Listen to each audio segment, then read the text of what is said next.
వచ్చేసి అక్కడ నా పేరు బండూరి వెంకట్. ఈ మహిళలకి 3 బస్ పెట్టింది కదా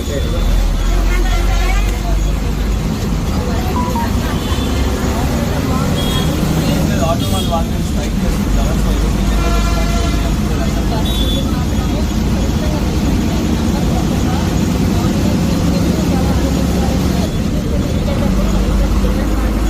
సో బస్సెస్